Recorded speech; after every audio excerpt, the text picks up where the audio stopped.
ఇస్లాం ప్రపంచంలోనే రెండవ అతిపెద్ద మతం. ప్రపంచవ్యాప్తంగా దాదాపుగా 200 కోట్ల మంది ప్రజలు ఇస్లాంని వారి మతంగా అంగీకరించారు. అనగా ప్రపంచ జనాభాలో 26% మంది ఇస్లాం మతస్థులే ఉన్నారు. అయితే ఇస్లామిక్ రిలీజన్ అనేది ఒక సింగిల్ యూనిఫామ్ బిలీఫ్ సిస్టమ్ కాదు. అనేక ఇతర మతాల్లో జరిగినట్టే ఇస్లాం కూడా రెండుగా విడిపోయింది. ఒకవైపు షియా అని, మరోవైపు సున్నీ అని ఇస్లాం మతం రెండుగా స్ప్లిట్ అయింది. ఆ తర్వాత వీటిలో కొన్ని ఉపశాఖలు కూడా ఏర్పడ్డాయి. ముఖ్యంగా ఈ వీడియోలో ఇస్లాం మతం రెండుగా ఎలా విడిపోయింది అనే విషయాన్ని మాత్రమే మాట్లాడుకుందాం. షియాలైనా సున్నీలైనా అందరికీ దైవం ఒక్కరే. కానీ షియా సున్నీలు మాత్రం ఒకరినొకరు విరోధులుగా భావిస్తూ ఉంటారు. ఎప్పుడో 1400 ఏళ్ల క్రితం మొదలైన ఈ వివాదం ఇప్పుడు మోడర్న్ ఎరాలో కూడా కొనసాగుతూనే ఉంది. మతపరమైన భావాలు బలంగా ఉండే ఇస్లాంలో ఏర్పడ్డ ఈ విభజన నేడు జియో పొలిటికల్ కాంటెక్స్ట్ని కూడా ఎఫెక్ట్ చేస్తూనే ఉంది. ఉదాహరణకి మిడిల్ ఈస్ట్ని తీసుకుంటే ఇస్లామిక్ కంట్రీస్ అన్నీ ఒకే తాటి మీద ఉండవు. షియా గ్రూప్గా, సున్నీ గ్రూప్గా విడిపోయి ఒకరి ప్రయోజనాల్ని మరొకరు గౌరవించుకునే అవకాశం లేకుండా పోయింది. అందుకే ఇరాన్ లాంటి ఇస్లామిక్ కంట్రీ మీద దాడి జరిగితే మిడిల్ ఈస్ట్లో ఉన్న దేశాలు ఇరాన్కి మద్దతుగా రావు. ఇరాన్లో కూడా మరణిస్తుంది ముస్లింలే అయినా సున్నీ కంట్రీస్ నుంచి సపోర్ట్ ఉండదు. ఆయిల్ రిచ్ మిడిల్ ఈస్ట్లో అమెరికా లాంటి వెస్ట్రన్ కంట్రీస్ ఇంట్రెస్ట్ని కాపాడేందుకు షియా సున్నీ గొడవలు అనేవి పావుగా మారింది. ఈ మోడర్న్ ఎరాలో మాత్రమే కాదు, చరిత్రలో అనేక యుద్ధాలకి, అనేక వివాదాలకి ఈ షియా సున్నీ విరోధం ఉపయోగపడింది. కాబట్టి ఈ రెండు వర్గాల మధ్య ఉన్న గొడవకు కారణం ఏంటి అనేది స్పష్టంగా తెలిపే ప్రయత్నమే ఈ వీడియో. అసలు ఈ షియా సున్నీ వర్గాలుగా ఇస్లాం ఎందుకు విడిపోయింది? షియా సున్నీల విభజనకి ఎక్కడ విత్తనం పడింది? అసలు ఇస్లాం మతం ఎలా ఆవిర్భవించింది?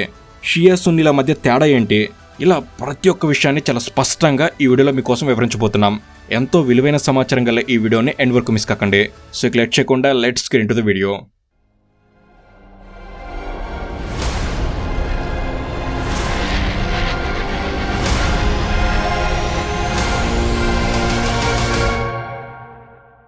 ఇస్లాంలో షియా సున్నీల విభజనకు సంబంధించిన కథ మహమ్మద్ ప్రవక్త మరణం తర్వాత మొదలైంది.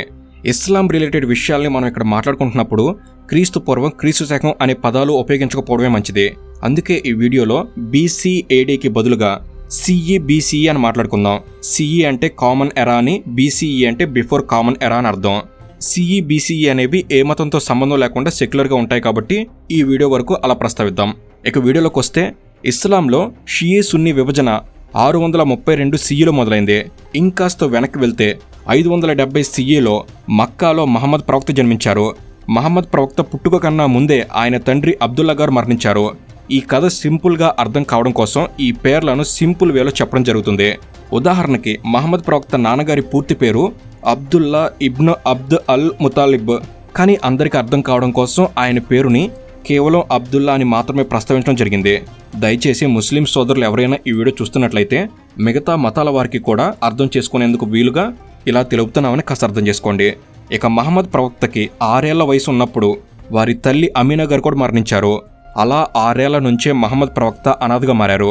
తల్లి మరణించిన తర్వాత 2 ఏళ్ల వరకు మహమ్మద్ ప్రవక్త వారి తాతగారి వద్ద పెరిగారు.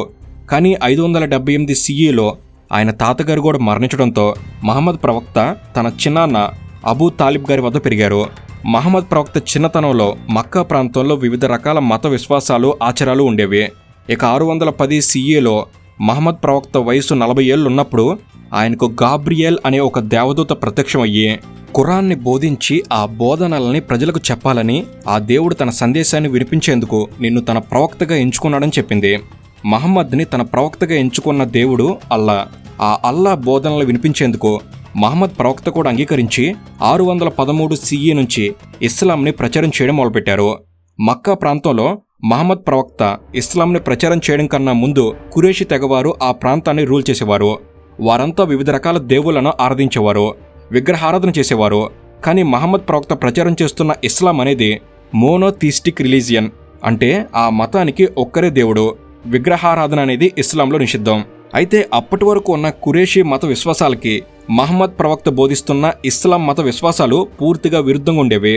కాబట్టి మొదట్లో మహమ్మద్ ప్రవక్త మాటల్ని ఎవరూ పెద్దగా పట్టించుకోలేదు. కానీ మహమ్మద్ ప్రవక్త తన బోధనలతో కొందరు అనుచరులను సంపాదించుకున్నారు. దాంతో క్రమంగా మక్కా ప్రాంతంలో ఇస్లాం మత ప్రచారం, ప్రభావం రెండూ కాస్త ఎక్కువ అవుతున్నాయి. ఇక్కడే మహమ్మద్ ప్రవక్త అనుచరుల గురించి కాస్త ప్రస్తావించాలి. Abu Bakr, Umar ibn al Khattab, Uthman ibn Affan, Ali ibn Abi Talib, Talha ibn Ubaydullah, ఇలా మొత్తం 14 మంది అనుచరులు ఉండేవారు. వీరిలో Abu Bakr, Ali ibn Abi Talib, ఈ 2 పేర్లను సరిగా గుర్తుపెట్టుకోండి. వీరి గురించి ఈ వీడియోలో కాస్త డీటెయిల్గా మాట్లాడుకోవాలి.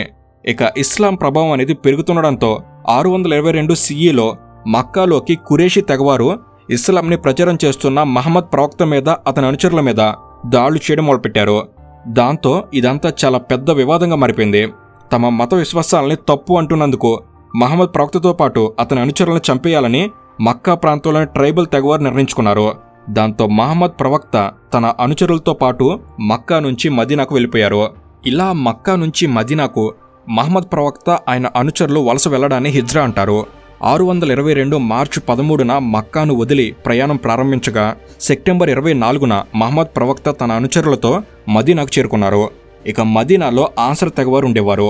వారు మహమ్మద్ ప్రవక్తకి స్వాగతం పలికి ఆయన బోధనల్ని అంగీకరించడం మొదలుపెట్టారు. మదీనా ప్రాంతాల్లో ఉండే తెగవారందరూ ఒకటయ్యి మదీనాను ఇస్లాం మతానికి కేంద్రంగా మార్చారు. ఆ ప్రాంతంలో పొలిటికల్ సిస్టంలో కూడా మార్పులు జరిగాయి.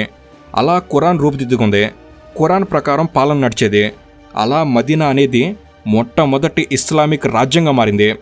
ఇక 630వ సంవత్సరంలో మహమ్మద్ ప్రవక్త తన అనుచరులతో తిరిగి మరలా మక్కాకొచ్చారు. అప్పటికే ఇస్లాం బలపడింది కాబట్టి మహమ్మద్ ప్రవక్తకి మక్కాలో ఎలాంటి ప్రాణహాని లేదు. దాంతో మక్కాలోని ప్రజలకు కూడా మహమ్మద్ ప్రవక్త అల్లా బోధనల్ని వినిపించడం మొదలుపెట్టారు. అలా మక్కా కూడా ఇస్లామిక్ రిలీజియన్లోకి మారిపోయింది. మక్కాలో ఉన్న వివిధ తెగల ప్రజలందరినీ మహమ్మద్ ప్రవక్త ఒక్కటి చేసి అందరినీ ఇస్లాంలోకి మార్చారు. అలా మదీనా, మక్కా ప్రాంతాలు ఇస్లాంకి నిలయంగా మారాయి. కానీ 632 CEలో మహమ్మద్ ప్రవక్త మరణించారు. అయితే మహమ్మద్ ప్రవక్త మరణించే నాటికి ఆయనకు మొత్తం 11 వివాహాలు జరిగాయి. కానీ ఆయన మరణించే నాటికి ఆయనకు వారసులు లేరు. కొన్ని సోర్సెస్ ప్రకారం మహమ్మద్ ప్రవక్తకి 2 కొడుకులనుంది. మరికొన్ని సోర్సెస్ ప్రకారం మహమ్మద్ ప్రవక్తకి 4 కొడుకులనుంది. సరే, 2 4 వీరంతా పసి వయసులోనే మరణించారు. మహమ్మద్ ప్రవక్తకి 4 కుమార్తెలున్నారు. కానీ మహమ్మద్ ప్రవక్త వారసత్వాన్ని కొనసాగించేందుకు అమ్మాయిలకి అర్హత లేదు. ఇక మహమ్మద్ ప్రవక్త మరణం తర్వాత ఖాలీఫ్గా ఎవరు వ్యవహరిస్తారు, మహమ్మద్ ప్రవక్త రిలీజియస్ అండ్ పొలిటికల్ వారసుడు ఎవరు అనే ప్రశ్న తలెత్తింది. నిజానికి మహమ్మద్ ప్రవక్త బతికి ఉన్న సమయంలో ఆయన వారసుడు ఎవరు, తర్వాతి ఖాలీఫ్గా ఎవరు ఉండాలి అనే విషయాన్ని ముందుగా ప్రకటించలేదు. దాంతో ఆయన వారసత్వాన్ని కొనసాగించేందుకు ఆయన కొడుకులు లేరు కాబట్టి మహమ్మద్ ప్రవక్త అనుచరుల్లో పోటీ ఏర్పడింది. ఇక్కడే ఇస్లాం మతంలో అభిప్రాయ భేదాలు మొదలయ్యాయి. మహమ్మద్ ప్రవక్త తర్వాత ఖాలీఫ్ ఎవరు అనే విషయంలో చాలామంది అబూబక్ పేరుని ప్రతిపాదించారు. అబూబక్ మహమ్మద్ ప్రవక్తకి అత్యంత సన్నిహితంగా ఉండేవారు. మహమ్మద్ ప్రవక్త కూతురు అయేషాను అబూబక్ర్ వివాహం కూడా చేసుకున్నారు. అలా అబూబక్ర్ మహమ్మద్ ప్రవక్త అనుచరుల్లోకెల్లా అత్యంత నమ్మకమైన వ్యక్తిగా మారిపోయాడు. కాబట్టి మెజారిటీ ఇస్లాం కమ్యూనిటీ మొహమ్మద్ ప్రవక్త మరణం తర్వాత అబూబక్ర్ మాత్రమే ఖాలీఫ్గా కొనసాగుతారని నిర్ణయించారు. కానీ ఇదే ఇస్లాంలో కొంతమంది మాత్రం అబూబక్ర్ వారసత్వాన్ని వ్యతిరేకించారు. మహమ్మద్ ప్రవక్త వారసత్వాన్ని కొనసాగించే అధికారం కేవలం ఆయన రక్త సంబంధీకులకు మాత్రమే ఉంటుందని వారించారు. అలా మహమ్మద్ ప్రవక్త వారసత్వాన్ని కొనసాగించే అధికారం అలీ ఇబ్న్ అబీ తాలిబ్కు మాత్రమే ఉందని కొందరు ముందుకొచ్చారు. Ali ibn Abi Talib Mohammed ప్రవక్తకి మేనలుడు కాబట్టి ఆయన మాత్రమే మహమ్మద్ ప్రవక్త వారసత్వాన్ని కొనసాగించాలని ఒక వర్గం ప్రతిపాదించింది. సరిగ్గా ఇక్కడే ఇస్లాం మతంలో విభజనకి బీజం పడింది. అబూబక్ర్ను సపోర్ట్ చేసేవారు సున్నీలుగా మారారు. ఇక అలీ ఇబ్ను సపోర్ట్ చేసేవారు షియాలుగా మారారు. అయితే మెజారిటీ ఇస్లాం కమ్యూనిటీ అబూబక్ర్ వైపే ఉన్నారు కాబట్టి అబూబక్ర్ మహమ్మద్ ప్రవక్త తర్వాత ఇస్లాంకి ఖాలీఫ్గా వ్యవహరించాడు. నిజానికి అబూబక్ర్ ఇస్లాంలో చాలా ప్రాధాన్యత కూడా ఉంది. ఆయన ఖురేషీలు ఇస్లాం మతం మీద దాడులు చేస్తున్నప్పుడు ధైర్యంగా ఎదుర్కొన్నాడు. అలాగే హిజ్రా యాత్ర సమయంలో కూడా అబూబక్ర్ మహమ్మద్ ప్రవక్తకి తోడుగా నిలిచాడు. మరీ ముఖ్యంగా 622లో జరిగిన హిజ్రా యాత్ర సమయంలో కేవ్ త్వార్ అనే ఒక సంఘటన జరిగింది. ఖురేషీల నుంచి కాపాడుకోవడానికి మహమ్మద్ ప్రవక్తతో పాటు అబూబక్ర్ ఇద్దరు ఒక గుహలో తలదాచుకుంటారు. ఆ సమయంలో అబూబక్ర్ మహమ్మద్ ప్రవక్తని తన ఒడిలో పడుకోబెట్టుకోవడం, ఆయనకు సపర్యాలు చేయడం లాంటివి చేశారు. కాబట్టి కేవ్ త్వార్ అనే సంఘటనకి ఇస్లాంలో ఒక ప్రాధాన్యత ఏర్పడింది. ఆ సంఘటన ద్వారా అబూబక్ర్ మహమ్మద్ ప్రవక్తకి అత్యంత నమ్మకమైన వ్యక్తిగా, ఇష్టమైన వ్యక్తిగా మారాడు. అందుకే మెజారిటీ ఇస్లాం ప్రజలు 632లో అబూబక్ర్నే తమ ఖాలీఫ్గా ఎన్నుకున్నారు. ఇక అలీ ఇబ్న్ మహమ్మద్ ప్రవక్త బ్లడ్ లైన్ నుంచి వచ్చారనే అర్హత తప్ప అబూబక్ర్ కన్నా ఆయన మిన్నగా కనిపించలేదు. అందుకే ఎక్కువ మంది అలీ ఇబ్కి మద్దతు ఇవ్వలేదు. అందుకే అబూబక్ర్ చాలా సులభంగా ఖాలీఫ్ కాగలిగారు. అలా సున్నీ ముస్లింలు తమ ఆధిపత్యాన్ని నిలుపుకున్నారు. ఇక్కడ సున్నీ షియా విభజనకు బీజం మాత్రమే పడింది. ఇంకా ఈ రెండు వర్గాల మధ్య పూర్తిస్థాయి విభజన ఇంకా జరగలేదు. ఇక మొదటి ఖాలీఫ్గా ఎన్నికైన అబూ బక్ర్ కేవలం 2 ఏళ్లు మాత్రమే కొనసాగారు. 634లో అబూ బక్ర్ గారు మరణించడంతో మళ్లీ సున్నీ కమ్యూనిటీకి చెందిన ఉమర్ ఇబ్ని రెండో ఖాలీఫ్గా ఎన్నుకున్నారు. ఆయన 634 సంవత్సరం నుంచి 644 సంవత్సరం వరకు దాదాపుగా 10 సంవత్సరాల పాటు ఖాలీఫ్గా వ్యవహరించారు. ఆ తర్వాత 644లో మూడో ఖాలీఫ్గా ఉత్మాన్ ఇబ్ని నియమించారు. ఆయన 644 సంవత్సరం నుంచి 656 సంవత్సరం వరకు ఖాలీఫ్గా కొనసాగారు. అయితే ఖాలీఫ్ని ఎన్నుకునే సందర్భం వచ్చిన ప్రతిసారి అలీ ఇబ్ను వర్గం ఆయన్ని ముందుకు తెచ్చేది. ఆ క్రమంలో అలీ ఇబ్ను సపోర్టర్స్ అందరూ షియత్ అలీ అనే గ్రూప్కి ఏర్పడ్డారు. షియత్ అంటే పార్టీ అని అర్థం, షియత్ అలీ అంటే అలీ పార్టీ అని అర్థం. షియత్ అలీ సంఖ్యాపరంగా తక్కువ జనాభా ఉండడంతో ప్రతిసారి సున్నీలదే పైచేయి అవుతూ వచ్చింది. కానీ మూడవ ఖాలీఫ్ ఉత్మాన్ ఇబ్న్ గారు 656లో మరణించడంతో ఈసారి షియా వర్గానిదే పైచేయి అయింది. ఎట్టకేలకి 656 సంవత్సరంలో అలీ ఇబ్ను ఖాలీఫ్ అయ్యారు. నిజానికి మూడవ ఖాలీఫ్ ఉత్మాన్ ఇబ్ను మరణం వెనక కుట్ర జరిగింది అనే ఆరోపణలు కూడా ఉన్నాయి. ఏది ఏమైనా 656 సంవత్సరంలో షియా ముస్లింలు ఎట్టకేలకి ఖాలీఫ్ పీఠాన్ని దక్కించుకున్నారు. అయితే మహమ్మద్ ప్రవక్త 632లో మరణించారు. అలీ ఇబ్ను 656లో ఖాలీఫ్ అయ్యారు. ఈ 24 సంవత్సరాల సమయం ఏదైతే ఉందో ఆ సమయంలో ఇస్లాం మరింత వ్యాపించింది. మక్కా మదీనాలను దాటి మొత్తం అరేబియన్ పెనిసులంల అంతటా ఇస్లాం మతం వ్యాపించింది. దాంతోపాటు ఇస్లాం అనేది ఒక రిలీజియస్ ఐడియాలజీగా కాకుండా ఒక పొలిటికల్ పవర్ సెంటర్గా కూడా మారిపోయింది. ఖాలీఫ్ పీఠం మీద ఉన్నవారు ఆ మొత్తం ఇస్లామిక్ రాజ్యానికి రాజుగా వ్యవహరించే అవకాశం లభిస్తుంది. రిలీజియస్ లీడర్గా, పొలిటికల్ లీడర్గా 2 విధాలుగా ఇస్లామిక్ రాజ్యాన్ని నడిపించే వీలు కలుగుతుంది.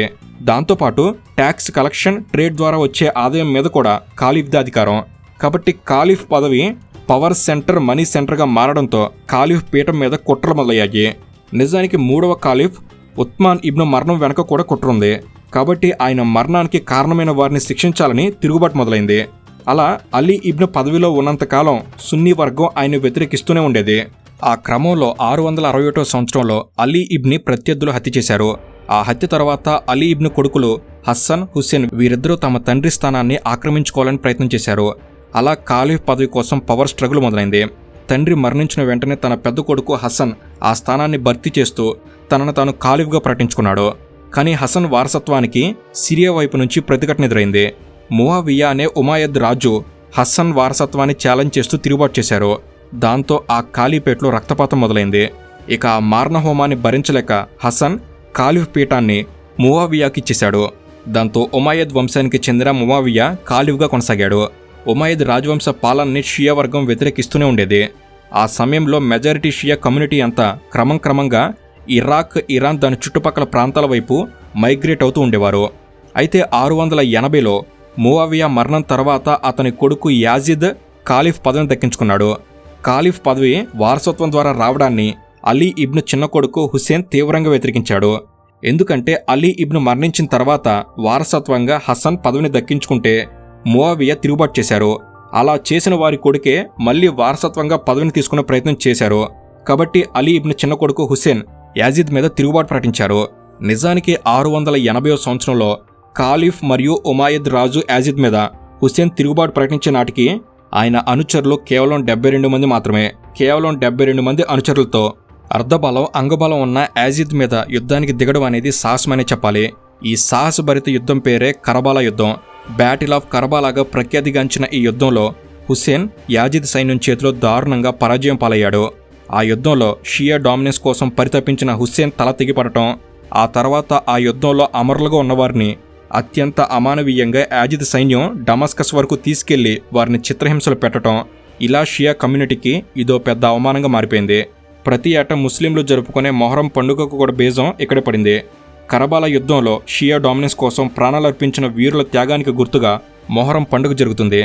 అయితే హుస్సేన్ మరణంతో ఇక ఖాలీఫ్ పదవి కోసం షియా ముస్లింల నుంచి ఎలాంటి పోటీ ఉండదని అనుకున్నారు. కానీ హుస్సేన్ మరణం షియా ముస్లింలను మరింత రెచ్చగొట్టింది. హుస్సేన్ మరణించిన నాటి నుంచే షియా ముస్లింలు సున్నీ ముస్లింలను శత్రువులుగా భావించడం మొదలుపెట్టారు. షియా ముస్లింల మనుగడే ప్రశ్నార్థకం అని భావించేలా హుస్సేన్ మరణం పనిచేసింది. దాంతో షియాలకి సున్నీలకి మధ్య భారీ శత్రుత్వం మొదలైంది. అలా నాడు ఖలీఫ్ పదవి కోసం మొదలైన ఆధిపత్య పోరు మొత్తానికి ఒకే దేవుణ్ణి ప్రార్థించే వారిని కూడా 2 భాగాలుగా విభజించి వేసింది. ఆ విభజన ఏకంగా శత్రుత్వంగా మారిపోయింది. 7వ శతాబ్దంలో మొదలైన ఈ శత్రుత్వం గత 1400 సంవత్సరాల కాలంలో అనేకసార్లు భారీ రక్తపాతానికి కారణమైంది. ఇక 16వ శతాబ్దంలో సెంట్రల్ ఆసియాలోని ఇరాన్లో సఫవిద్ డైనాసిటీ పాలన మొదలైంది. ఇరాన్ అనేది షియా ముస్లింలకు ఎపీ సెంటర్గా మారిపోయింది. ఇరాన్, ఇరాక్ ఆయా ప్రాంతాల్లో షియా ముస్లింలదే ఆధిపత్యం. ప్రపంచవ్యాప్తంగా షియా ముస్లింలు దాదాపు అన్ని ఖండాల్లో ఉన్నారు. కానీ షియా డామినెన్స్ మాత్రం ఇరాన్ వరకు పరిమితమైంది. ప్రపంచవ్యాప్తంగా ఉన్న ఇస్లామిక్ పాపులేషన్లో 80% పైగా సున్నీలే ఉంటారు. 20% అటు ఇటుగా షియా పాపులేషన్ ఉంటుంది. మెజారిటీ, అధికారం, డబ్బు వీటన్నిటి పరంగా సున్నీలదే పైచెయ్యి. అయితే గతంలో ఇరాన్ని పర్షియా అనేవారు. అప్పట్లో ఇరాన్తో మన దేశం బోర్డర్ షేర్ చేసుకునేది. ప్రస్తుత పాకిస్తాన్ ఇరాన్ని ఆనుకుని ఉండేది కాబట్టి షియా ముస్లింల పాపులేషన్ ఇండియాలో కూడా భారీగా ఉంది. ముఖ్యంగా హైదరాబాద్, లక్నో లాంటి ప్రాంతాల్లో షియా ముస్లింలు అధిక సంఖ్యలో ఉంటారు. అయితే 20వ శతాబ్దం వరకు షియా సున్నీ కాన్ఫ్లిక్ట్ పెద్దగా పైకి కనిపించలేదు. లోపల విభేదాలు ఉన్నా కూడా రెండు వర్గాల వారు రిలేటివ్ పీస్ని మెయింటైన్ చేశారు. కానీ 1979లో ఇరాన్లో జరిగిన ఇస్లామిక్ రెవల్యూషన్ తర్వాత షియా ముస్లింలలో ఒక రకమైన రాడికల్ ఆలోచన ధోరణి మొదలైంది. సున్నీల మీద దాడులు, పొలిటికల్ కంట్రోల్, పవర్ కంట్రోల్ కోసం షియా ముస్లింలు మిడిల్ ఈస్ట్లో ఆధిపత్యం కోసం ప్రయత్నాలు మొదలుపెట్టారు. అలా షియా సున్నీల శత్రుత్వం 1979 తర్వాత తారస్థాయికి వెళ్ళింది. సిరియా, యెమెన్, లెబనాన్, బెహరీన్ ఇలా అనేక దేశాల తిరుగుబాట్లలో కూడా షియా సున్నీ వర్గాల వివాదానికి స్థానం ఉంది. Civil unrest, political power struggle లాంటివి సృష్టించడం, ప్రాక్సీ యుద్ధాలను ప్రోత్సహించడం, ఆ క్రమంలో ఉగ్రవాద సంస్థలు పుట్టుకురావడం లాంటివి జరిగాయి. అలా గత 1400 ఏళ్లుగా ఐడియాలజికల్ డామినెన్స్ కోసం షియా సున్నీ వర్గాలు ఒకరితో ఒకరు తల పడుతూనే ఉన్నారు. భవిష్యత్తులో కూడా ఈ వివాదాన్ని కొనసాగించాలనే ఉన్నారు. ఎందుకంటే షియా సున్నీల శత్రుత్వానికి ప్రధాన కారణం power control, religious dominance, political differences కాబట్టి ఈ వివాదానికి, శత్రుత్వానికి ఇప్పట్లో ముగింపు లభించదు. సో ఇది ఫ్రెండ్స్, ఈ పూర్తి చరిత్రను విన్నాక మీ అభిప్రాయం ఏమిటి తప్పకుండా కామెంట్స్లో తెలపండి. అండ్ ఇలాంటి మరిన్ని ఇన్ఫర్మేటివ్ వీడియోస్ని మరిన్ని మీ కొరకు తెచ్చేందుకు మీ సపోర్ట్గా ఈ వీడియోకి జస్ట్ లైక్ చేయండి చాలు. Thank you for watching. Have a good day.